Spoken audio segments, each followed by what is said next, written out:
सतर्कतेचे आवाहन। मुख्यमंत्री माझी लाडकी बहीण योजना पडताळणीबाबत विशेष निवेदन। सप्रेम नमस्कार। गंगापूर खुलताबाद तालुक्यातील विशेषतः रांजणगाव, शेनपुंजे आणि वाळूज महानगर परिसरातील माझ्या सर्व लाडक्या माता भगिनींना या निवेदनाद्वारे एक अत्यंत महत्त्वाची सूचना देऊ इच्छितो। विषय लाडकी बहीण योजनेच्या केवायसी पडताळणीच्या नावाखाली होणाऱ्या फसवणुकीपासून सावध राहण्याबाबत। महाराष्ट्र शासनाच्या मुख्यमंत्री माझी लाडकी बहीण योजनेचा लाभ घेणाऱ्या महिलांच्या अर्जामध्ये काही तांत्रिक त्रुटी किंवा केवायसीच्या समस्या आढळून आल्या आहेत। गंगापूर तालुक्यातील सुमारे 10,000 महिलांच्या अर्जात अशा त्रुटी दिसून येत आहेत। या त्रुटी दूर करून पात्र महिलांना योजनेचा लाभ मिळावा यासाठी शासनाने अंगणवाडी सेविकांमार्फत घरोघरी जाऊन प्रत्यक्ष पडताळणी करण्याची मोहीम हाती घेतली आहे। या मोहिमेबाबत खालील महत्त्वाच्या बाबी। पैसे देऊ नका। मला अशी माहिती मिळाली आहे की काही लोक पडताळणीच्या नावाखाली महिलांकडून 500 ते 1000 रुपयांची मागणी करत आहेत। प्रक्रिया मोफत आहे। ही पडताळणी पूर्णपणे विनामूल्य आहे, त्यामुळे कुणालाही 1 रुपयाही देण्याची गरज नाही। अंगणवाडी सेविकांशी संपर्क साधा। पडताळणीसाठी तुमच्या घरी येणाऱ्या व्यक्तीची ओळख पटवून घ्या। ही सर्व प्रक्रिया आपल्या अधिकृत अंगणवाडी सेविकांमार्फतच केली जाणार आहे। अधिकृत पडताळणी या संदर्भात मी स्वतः बाल विकास प्राधिकरण अधिकारी गंगापूर 1 व 2 यांच्याशी प्रत्यक्ष संपर्क साधून ही माहिती घेतली आहे। घाबरू नका। या मोहिमेचा मुख्य उद्देश कोणाचेही हप्ते थांबविणे नसून केवळ तांत्रिक चुका दुरुस्त करणे हा आहे। माझी कळकळीची विनंती, माझ्या तालुक्यातील कोणत्याही भगिनी या योजनेच्या लाभापासून वंचित राहू नये आणि कुणाचीही आर्थिक फसवणूक होऊ नये हीच माझी प्रामाणिक इच्छा आहे। आपल्या परिसरात अशा प्रकारे पैशाची मागणी करणाऱ्यांपासून सावध राहा आणि ही माहिती इतर बहिणींपर्यंत पोहोचवा। आपला नम्र कृष्णा मच्छिंद्रनाथ लोहकरे, भूमिपुत्र, रांजणगाव, शेनपुंजी।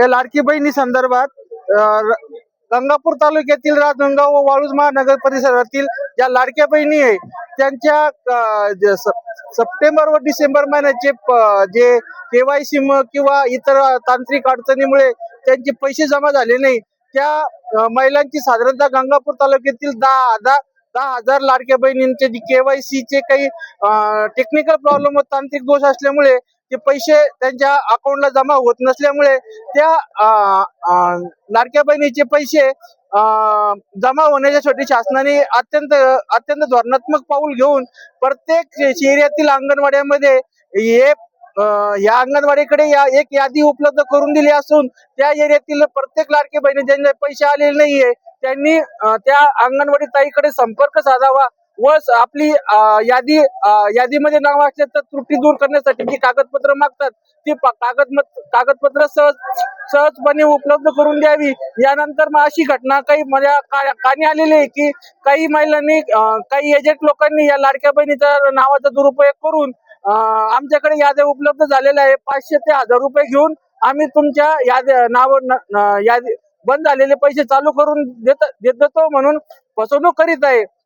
या फसवणुकीला पूर्णपणे आळा बसावा म्हणून मी लाडक्या बहिणींना व समाजातील जे थोर जाणकार व्यक्ती आहे त्यांच्यासाठी हे संदेश देऊ शकतो की अशा कोणत्याही लाडक्या बहिणीला पैसे देऊ लाडक्या बहिणीच्या नावाखाली पैसे उकळणाऱ्या एजंटाला, भामटे एजंटाला तुम्ही बळी पडू नका।